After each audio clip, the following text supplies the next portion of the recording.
when you get your MyEcon business, you now have an asset that can make you some cash.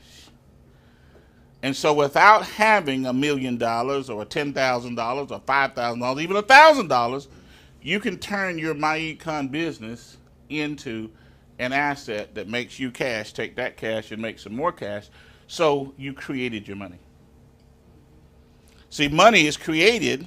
It's not something that you have to get from somebody else.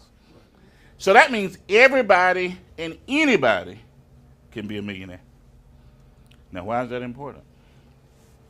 Because when you're trying to change your life, and you're doing that by helping other people change their life, if you don't have that basic belief, you're not going to do it, because somebody's going to say, well, yeah, but it just don't work. Well, there's no such thing as it doesn't work. The only issue is, are you thinking about it correctly, and are you going to make it work? Okay? When you get a MyEcon business, you got a tool that can make you money that can make you cash flow 5 ways. Number one, the government says if you have a business, you get tax advantages which can lower your taxes. Am I correct? That's one cash flow stream in it. Okay? But you also have a business that you can sell products and services and make commissions. That's 2 cash flow streams in it. By being around MyEcon associates, you're going to get this idea that it might make sense for you to minimize your expenses so you can have money to invest. Okay? In other words, in some environments, people will say, well, fake it till you make it. Anybody ever heard that foolishness? Okay. And there's some legitimacy to it, because people do that, don't they? Okay? It's foolishness to me, but it's legitimate to some people. Or some people say, you know, some people will get some money and they'll spend every dime they get to try to impress people into doing business with them. Am I correct? Yes. Okay. But in MyEcon, just by being around other folks and seeing people succeed in a certain way, you might be motivated and confident enough to say, you know what, if I got $1,000, I'm only going to spend $700 or $600 so I can invest $300. Because the idea of cash, asset cash, starts to mean something to you, doesn't it? So what would that do? That would allow you to minimize your expenses. In other words, you won't be afraid to minimize expenses. You won't be apologetic that you bought something less expensive.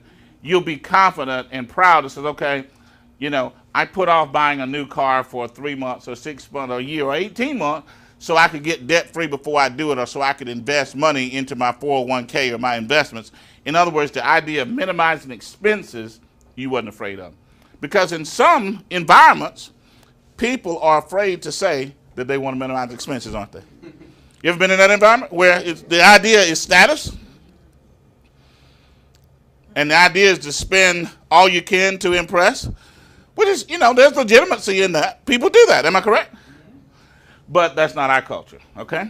So the third way you're going to make money is to minimize expenses. So you got lower your taxes, commission checks, minimize expenses. The fourth way is to eliminate debt.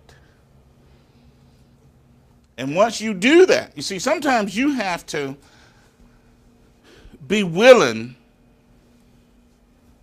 to make a decision that some people would call embarrassing. Okay? I remember over the last 7, 8, 10 years that, you know, Jeanette made the decision. She says, okay, I'm not going to buy a new car. Well, but she's a millionaire today because she didn't buy a new car. You see? And I'm sure she's had even family members, other people say, why don't you buy you a new car? But when you start thinking about, do I really want to buy a new car? I remember Donna drove her little white Volkswagen for a long time because she was getting rid of her debt. You see?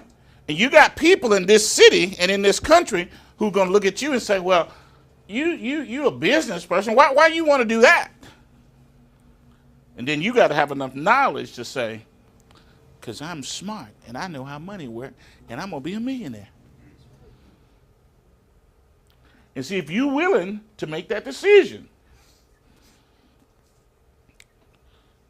and not follow. You see, we teach our kids, don't follow peer pressure, right? So are you going to be smart enough and tough enough not to follow peer pressure so you can reach your financial goals? See, it doesn't mean that you can't have what you want. It doesn't mean that you're not going to buy a lot of toys down the road. It just means that you're going to sacrifice enough so you can buy them the right way. See? And that's being smart.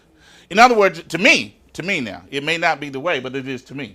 To me, it's not being smart to allow society, tradition, to take advantage of you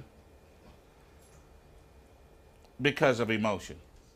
In other words, will you walk out front and say, well, I know what the tradition is saying.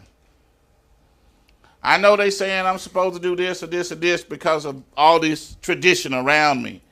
But I'm going to make different decisions. I'm going to have me a home-based business. I'm going to learn how this financial stuff works. I'm going to lower my taxes. I'm going to start investing in something in 2014, even if it ain't but $25 a month or $50 a month. I'm going to start building me an asset. When you start your MyEcon business, you have now created an asset that can help you make cash 5 ways, right? Taxes, business income, that's commission checks, minimizing expenses. Okay, that's the third one. Taking some of the money from those 3, knocking out some debt, right?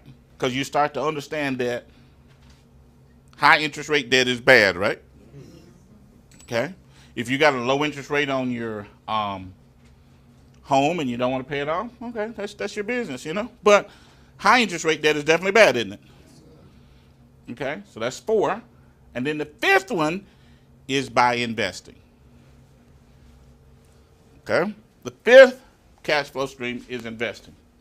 Now, I'm going to talk a few minutes about some traditional investments. And then I'm going to talk about the best investment on earth.